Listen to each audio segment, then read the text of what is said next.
The morning sky over northern France is pale blue, cold, empty, silent. Then, a low rumble builds on the horizon.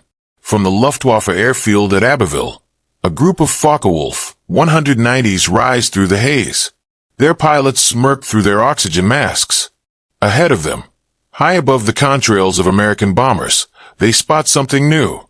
A fighter with the shape of a beer barrel and the wings of a brute. Die Fliegen Cigar. They laugh. The flying cigar. The Americans, it seems, have sent another overweight machine into their sky. But as they close in, the laughter fades. The silver aircraft banks hard, dives like a falling anvil, and suddenly, the air fills with thunder. 8 Browning .50 caliber machine guns unleash a wall of fire, 100 rounds per second ripping through the morning. Tracer lines slice across the clouds, tearing into the formation. One FW-190 bursts into flame. Another spirals toward the fields below. In less than a minute, the sky that belonged to the Luftwaffe belongs to someone else. The Jug, as the Americans call it, the P-47 Thunderbolt, has arrived. And for the first time, German pilots begin to understand. This laughingstock is a predator. By early 1943, the skies over Europe had become a battlefield like no other. The Allies were escalating their strategic bombing campaign, targeting industrial centers deep inside Nazi Germany. Factories, oil refineries, and rail hubs were under constant threat. Yet every mission came with a heavy cost. Day after day, formations of B-17 flying fortresses and B-24 liberators braved flak-filled skies, often meeting swarms of Luftwaffe fighters eager to protect the Reich. The Americans faced a problem. Their bombers had no long-range escort capable of matching the Luftwaffe speed, maneuverability, and firepower. Early attempts, using P-38 Lightnings and P-40 Warhawks, proved partially effective, but limited. Fighters ran out of fuel before missions reached their deepest targets, leaving the bombers vulnerable to skilled German pilots. Losses mounted. Morale wavered. The need for a rugged, heavily armed escort was urgent. Into this environment entered the Republic P-47 Thunderbolt. Conceived in the late 1930s and first flown in 1941, it was the brainchild of Alexander Kartveli, a Georgian-American engineer determined to build a fighter that could survive punishment while delivering unmatched firepower. Powered by the Pratt & Whitney R-2800 double Wasp radial engine, the P-47 was immense, some 17 feet long, with a wingspan of nearly 41 feet, and weighing more than 12,000 pounds fully loaded. For a single-engine fighter, it was almost a flying tank. Its design philosophy was clear. Speed at high altitude, structural durability, and heavy armament. The Thunderbolt carried 8.50 caliber Browning M2 machine guns, more than most Allied fighters, with 3,400 rounds of ammunition. Its radial engine, coupled with a turbo supercharger, allowed it to climb rapidly and maintain high performance at altitudes exceeding 30,000 feet. Unlike smaller, more agile fighters, it could absorb punishment and keep fighting, even when struck by enemy fire. But initial reactions among pilots were skeptical. The Luftwaffe's Messerschmitt Bf 109 and Focke-Wulf 190s were faster in dives, more nimble in dogfights, and already proven over the skies of France and the Low Countries. Many American flyers dubbed the Thunderbolt the Jug, short for Juggernaut, mocking its girth and apparent lack of agility. Early encounters during training flights reinforced the impression. It was slower in turns, clumsy in tight maneuvers, and intimidating to ground crews trying to push it into cramped hangars. Yet its strengths were undeniable to engineers and tacticians alike. Unlike lighter fighters, the P-47 could carry bombs and rockets for ground attack missions, transforming it into a multi-role platform. Its turbocharged engine enabled sustained high-altitude escort runs, keeping up with the bomber formations the Allies increasingly relied upon. And critically, it could survive hits that would destroy most other fighters, a quality that would prove essential once it entered combat over Europe. By mid-1943, production ramped up rapidly. Factories in Evansville, Indiana, and Farmingdale, New York, churned out airframes at an astonishing rate. Engineers refined its systems, and squadrons began rigorous training programs. American pilots learned to exploit the P-47's dive speed and firepower, developing tactics that prioritized boom and zoom attacks rather than prolonged dogfights. For the Luftwaffe, the growing presence of these juggernauts in the skies was a developing problem they had yet to understand fully. As the first Thunderbolts crossed the Atlantic and joined the 8th Air Force in England, they carried with them more than weapons. They carried the potential to reshape aerial warfare, to protect the vulnerable bombers, challenge German air superiority, and prove that brute force, when combined with precise tactics, could be decisive. The stage was set. From this tension between skepticism and potential, the next phase of the P-47 story would unfold as pilots tested its limits against the Luftwaffe and discovered just how lethal it could be. By late 1943, the first Thunderbolt squadrons began arriving in England, assigned to the 8th Air Force. These initial deployments were cautious. Commanders were eager to see how the Jug would perform under combat conditions. At first, the results seemed underwhelming. Pilots complained about its bulk in tight turns, its heavy control feel at low speeds, and the challenge of managing the massive radial engine under stress. Luftwaffe fighters, accustomed to agile Bf-109s and Fw-190s, easily outmaneuvered inexperienced American crews in dogfights over France. But these early skirmishes also revealed something unexpected. The P-47 could absorb damage that would have downed other fighters. In one notable engagement over the Normandy coastline, a Thunderbolt returned to base with half its rudder shredded, its wing riddled with holes, and engine parts smoking. Yet it landed safely. Its cockpit, heavily armored, kept the pilot alive, while its 8.50 caliber guns tore through attacking enemy aircraft. Gradually, the reputation of survivability began to spread among American pilots. The tactical doctrine evolved to emphasize the P-47's strengths. Pilots were trained to exploit its dive speed and energy retention, performing high-speed attacks on enemy fighters before climbing back to safety. Unlike the slower, turn-dependent dogfighting style of the Luftwaffe, this hit-and-run approach leveraged the Jug's mass and firepower. Over time, even skeptical flyers began to recognize its potential not just as a bomber escort, but as a ground attack platform capable of strafing trains, convoys, and airfields with devastating effect. The Luftwaffe, meanwhile, underestimated the aircraft at first. German intelligence reports referred to the P-47 dismissively, noting its size and apparent lack of maneuverability. Pilots, trained to respect the nimble Allied fighters like the Spitfire or P-38, initially saw the Jug as easy prey. This miscalculation would prove costly. As more Thunderbolts entered combat, their disciplined tactics and overwhelming firepower forced the Luftwaffe to adapt. Pilots found themselves under a new kind of threat, one that combined shock, speed, and relentless firepower. By early 1944, P-47 squadrons had flown hundreds of sorties over France and the Low Countries, escorting bombers and striking enemy infrastructure. Its reputation grew in both air and ground warfare.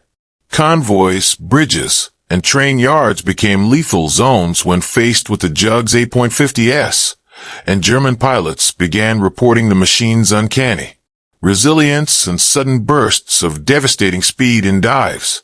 Anecdotes circulated in Luftwaffe mess halls. Planes that should have been easy kills instead returned smoking but intact, often scoring kills themselves before limping home. The stage was set for the Thunderbolt's transformation from a mock newcomer into one of the Allies' most feared machines in the European theater. What had begun as skepticism in the cockpits of both American and German pilots now bristled with anticipation. The next chapter would explore the many perspectives, technological, tactical, human, and enemy, that made the P-47 a turning point in aerial warfare. The P-47 Thunderbolt was a machine born from brute engineering. At its heart was the Pratt & Whitney R-2800 double wasp engine, an 18-cylinder radial powerhouse producing up to 2,000 horsepower. Coupled with a turbo supercharger, it allowed the Thunderbolt to maintain high-speed performance even above 30,000 feet, a critical altitude for escorting heavy bombers. Its 8.50 caliber Browning M2 machine guns were mounted 4 per wing, with over 3,400 rounds of ammunition, enough to annihilate multiple enemy fighters in a single pass. The design emphasized survivability. The fuselage was reinforced with armor around the cockpit and fuel tanks, allowing pilots to absorb hits that would have downed lighter aircraft. Its radial engine, unlike inline liquid-cooled engines, could continue operating even after sustaining severe damage. This meant that a P-47 could return for missions riddled with holes, its pilot alive to fight another day. Its rugged landing gear, oversized for a fighter, allowed operations from forward airstrips and rough terrain, enhancing tactical flexibility. But raw power came at a cost. The Thunderbolt was heavy and less nimble than its Luftwaffe adversaries. In dogfights, it could not outturn a Bf-109 or FW-190 at low altitudes. Early pilots often struggled with its inertia, especially in tight maneuvers. Yet engineers and tacticians recognized a critical advantage. In a dive or straight-line attack, the Jug's speed and firepower were unmatched. The combination of heavy armament, durability, and high-altitude performance created a fighter that could dominate in the hands of trained pilots. Tactical angle. Tactically, the Thunderbolt demanded a new approach. Early combat lessons over France showed that conventional dogfighting techniques, the weaving turns and energy-draining stalls, were inefficient against the Luftwaffe. Instead, American pilots developed boom and zoom tactics. Dive from higher altitude, unleash a concentrated burst of .50 caliber fire, then climb back to safety before the enemy could respond. This tactic leveraged the Thunderbolt's strengths. Its weight and engine power gave it exceptional acceleration in dives, while its armor allowed pilots to survive minor return fire. Squadrons learned to escort bombers in tight formations, ready to intercept attacking fighters at precise altitudes. Thunderbolts could dive on unsuspecting FW-190s and Bf-109s, fire until their guns ran dry, and escape before enemy pilots could counterattack. Ground attack operations became equally effective. With external bombs or rockets, the Jug could obliterate enemy supply lines, bridges, and rail yards. The 8.50s ensured that strafing attacks were deadly, cutting through armored vehicles and troop concentrations. Over time, commanders began to view the Thunderbolt not just as a bomber escort, but as a multi-role weapon, capable of tipping the balance of local air superiority while simultaneously weakening enemy infrastructure. The technological brilliance and tactical adaptation of the P-47 created a fighter that forced both pilots and commanders to reconsider conventional strategies. Its reputation was growing, and the Luftwaffe would soon realize that their mockery had underestimated a machine built for destruction and survival. For American pilots, the Thunderbolt was a study in transformation. Early skepticism, too big, too heavy, clumsy, gave way to cautious respect and eventually pride. Flying the Jug demanded discipline, knowing when to dive, when to climb, how to manage its massive engine, and how to coordinate with squadron mates. Veteran pilots often recalled the first time they realized the P-47 could take hits other fighters couldn't. Machine guns shredded the wings, flak tore through the fuselage, yet the aircraft kept flying. Pilots felt a unique bond with their mounts. The Jug wasn't just a tool, it was a shield. Surviving combat where others might have been lost built confidence.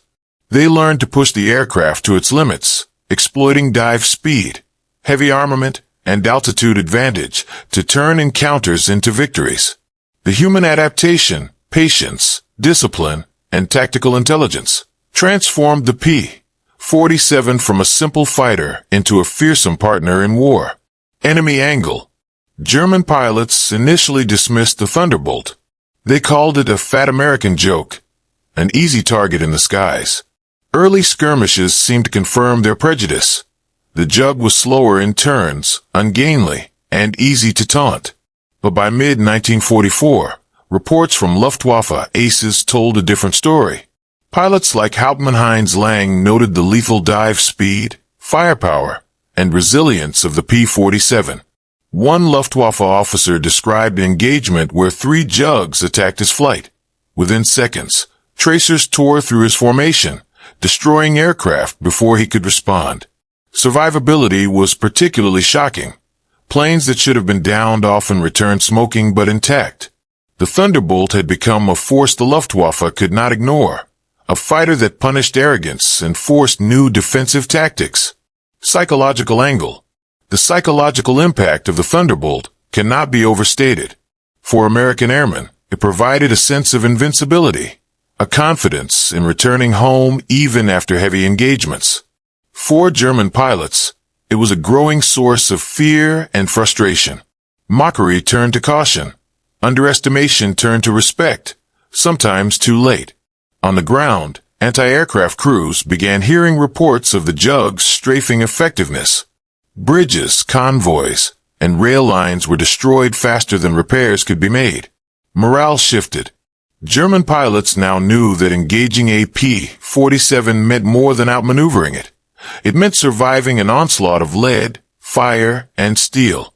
The battlefield had changed. The P-47 was not merely another aircraft. It was a symbol of American industrial might, pilot skill, and tactical innovation.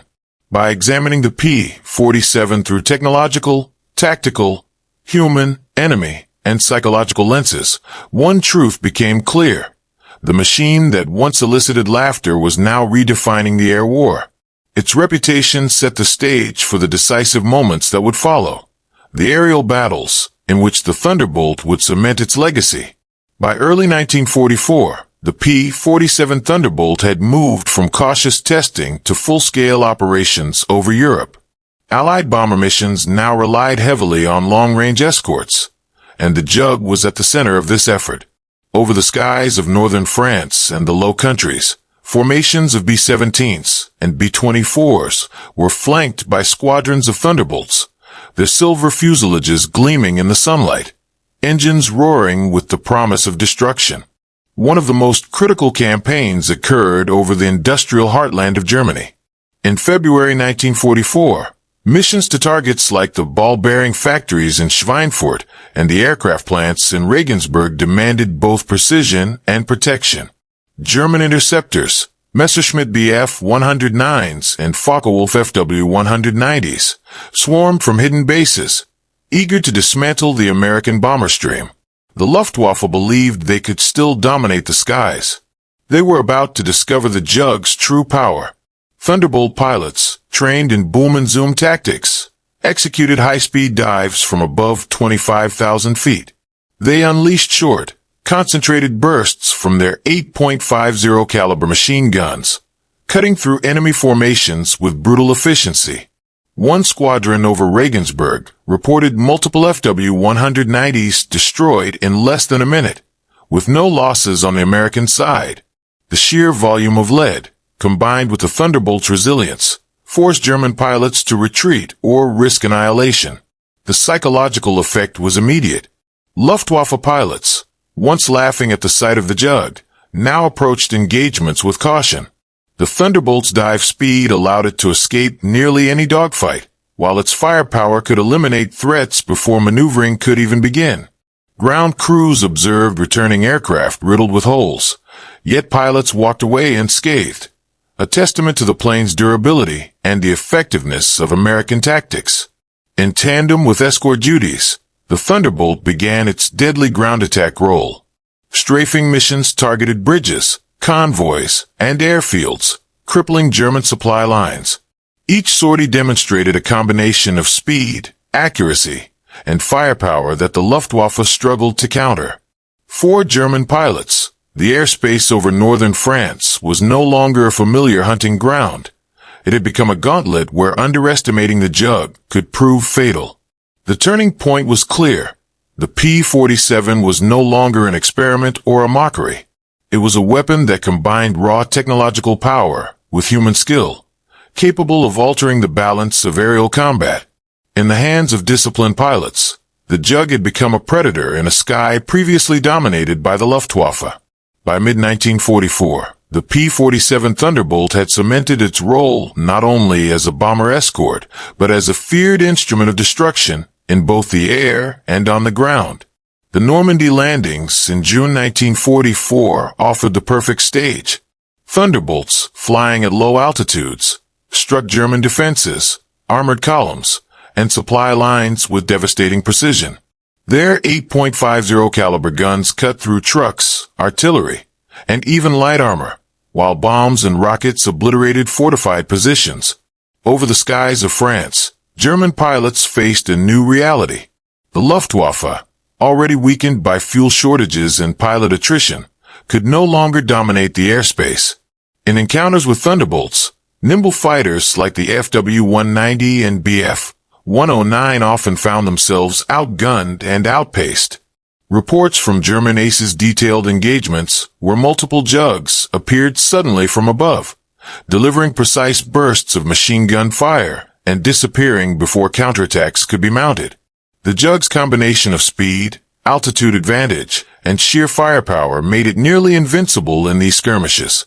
One notable engagement occurred over the Seine River in July 1944.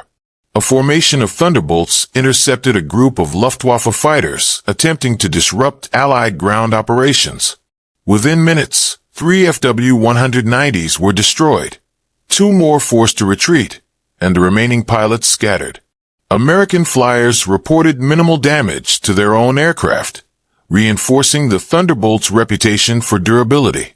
German pilots began to call the P-47 the flying tank, a machine that laughed at conventional attacks, shrugged off hits, and struck with lethal efficiency. Ground attacks amplified the aircraft's impact. Thunderbolts strafed rail yards, destroyed bridges, and attacked retreating convoys, slowing German reinforcements and crippling supply chains. Allied commanders noted that the P-47's presence forced the enemy to divert resources, strengthening the overall offensive. Its versatility allowed commanders to shift it from high-altitude escort missions to tactical support roles seamlessly, creating a multidimensional threat that the Luftwaffe could not counter effectively. By late 1944, the Thunderbolt had become a symbol of American air power. It was no longer the subject of ridicule. It was a legend. The combination of human skill, tactical innovation, and raw technological might had transformed a bulky, underestimated fighter into one of the most decisive aircraft of the European theater. The turning point was complete. The P-47 Thunderbolt had claimed the sky, reshaping the balance of power and setting the stage for the final phases of the war. The victories of the Jug were not only measured in enemy aircraft destroyed, but in lives saved, bombers protected, and strategic objectives achieved. Its legacy would extend far beyond the European skies, leaving an indelible mark on the history of aerial warfare. By the end of 1944, the P-47 Thunderbolt had profoundly reshaped the air war over Europe. Its presence in escort missions dramatically reduced Allied bomber losses. Where earlier raids saw formations of B-17s and B-24s decimated by Luftwaffe fighters, Thunderbolt escorts provided overwhelming protection. Pilots reported that enemy attacks often broke off upon sighting the silver Jugs diving from high altitudes, their 8.50 caliber guns ready to punish any aggressor. Casualty ratios reflected the shift. American bomber losses dropped steadily as the Thunderbolt became fully operational across multiple squadrons. Its durability and firepower allowed pilots to survive encounters that would have been fatal in lighter aircraft. Missions over industrial centers like Schweinfurt, Berlin, and the Ruhr Valley were completed with unprecedented efficiency, turning the tide of the strategic bombing campaign. On the German side, the impact was severe. The Luftwaffe struggled to replace experienced pilots and aircraft lost in these engagements. Reports from 1944 indicate that dozens of FW-190s and Bf-109s were destroyed in single missions against bomber formations protected by Thunderbolts. The psychological effect was equally significant. German pilots had begun to regard the P-47 with a mixture of fear and grudging respect, a stark contrast to their initial derision. Beyond the air battles, the Thunderbolt's effectiveness in ground attack roles disrupted German logistics and infrastructure. Bridges, rail yards, and supply convoys became easy targets. Accounts from Allied intelligence detail how these strikes delayed reinforcements during key operations, particularly in Normandy and the advance toward Germany.